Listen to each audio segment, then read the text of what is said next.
Hello, everybody, and welcome back to our Save a Seat series here on Patreon, where we dig deeper with our contributors to get to the root of their issues. And we have been doing a great series this summer where we just dive into topics that are important to more.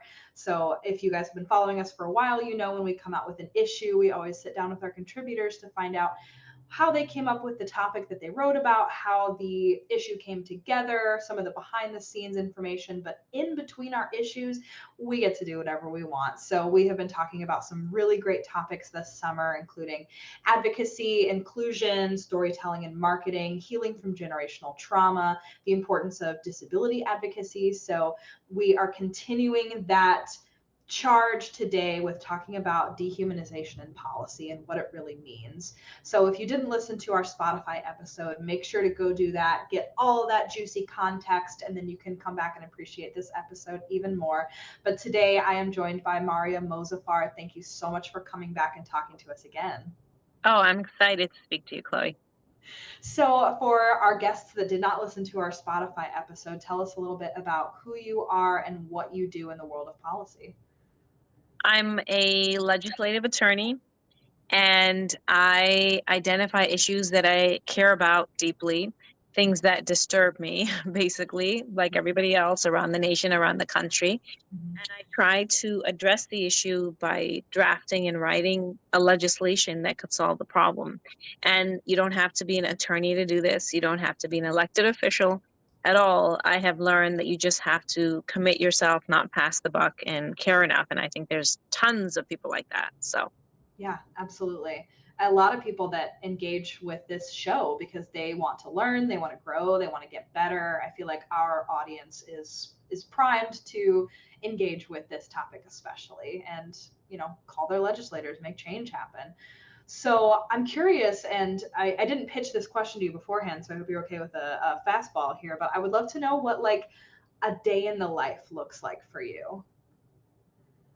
a day in the life of this aspect of my life of legislative drafting is looking at the headlines and finding different sources of media to be able to understand what is happening today and digging deep into the issues that I've already advocated for, then identifying legislators that are out there doing the work on this specific issue. And if they are not doing it, who should be doing it? And then figuring out, like, putting my like human hat on, and how could we simply communicate the issue, and how can we simply solve this issue, and how can we break the echo chamber and not politicize it. And then I go down my list of individuals I know that are elected officials, and I Yeah. make some calls. Yep. Yep. So, do you find yourself when you're compiling this information and you're thinking, how can we make change? Is it that you need to break it down to its like basest information, like things that we can actually concrete do before you're reaching out to these legislators?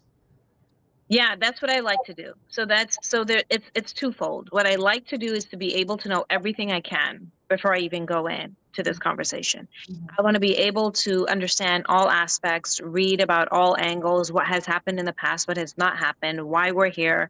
So when I'm in the conversation, I'm fully versed on knowledge, Yeah. right? If I need to speak to people to just research that issue, I will do that.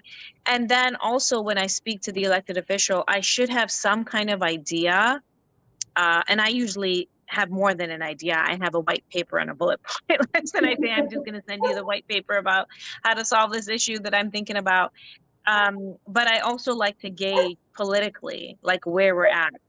Where we're at. It's kind of like, how come this hasn't been used before? Like, what were the roadblocks?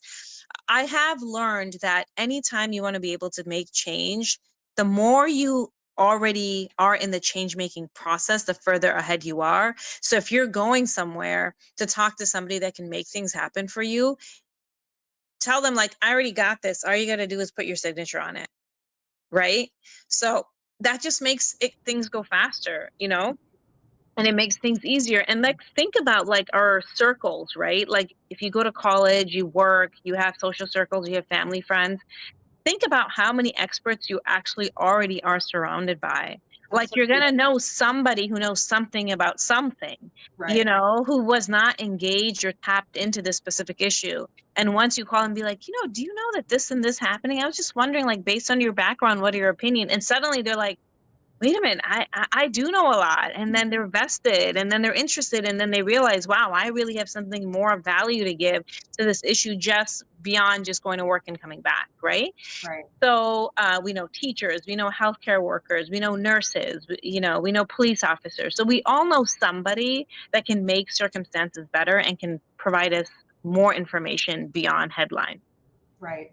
I think our that is so true. Our network can really surprise us with Hmm. how far it spreads. So why would you say? Chloe, I would say, can I say this? Yeah, please. Sorry.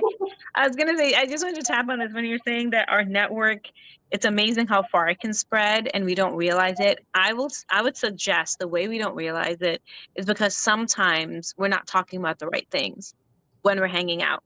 Yeah, Okay. absolutely. So I have a family. I go to lunches. I have friends.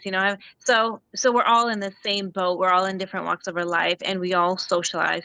And the question is, what do you spend your time talking about, and what do you spend your time like investing in? And so a lot of times you don't even know that there's people that have these resources and this information because it just never got brought up because we were talking about things that were distracting and not worthy of your time, but Yeah. it was on your social media feed or something about a celebrity that has nothing to do with your life or somebody's relationship has nothing to, who cares, but it gets pushed on you and you're like, wait, there's somebody that's suffering that I can help, or I can find out if she's actually still dating him, like, right. Right. It's like, how many lip glosses can you have that actually look coral? I mean, it's just it just happens to us. It happens to all of us, and we have to Yeah. just make sure we have a balance there. Okay, Right. that's I always tell myself that. Yeah, it's all about balance because, like, listen, everybody loves a little salacious gossip, Yeah, right? But like sometimes you got to set it aside and be like, let's get a little deeper here. yeah, absolutely. I mean, I will tell you, like, do you know how many different forms of shapers there are? It's crazy. But how come I know that? Why do I know that? Useless information. Right? Yeah. So, why would you say that it is so? And it seems obvious, but I think it's good to hear it in a base level. Why is it so important that we are advocating for people who are marginalized and ensure that policies exist to protect them? So I push back against the word marginalized, and I'll tell you why. Two words I push back against: marginalized and invisible.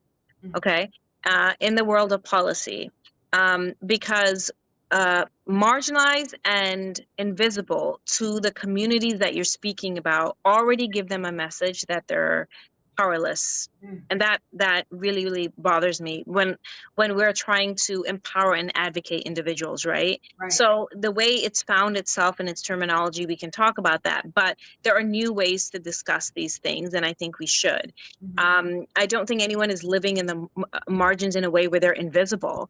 So I remember I went to a meeting with a few people, and they said, "Thank you for meeting with us," because most people think that we're invisible.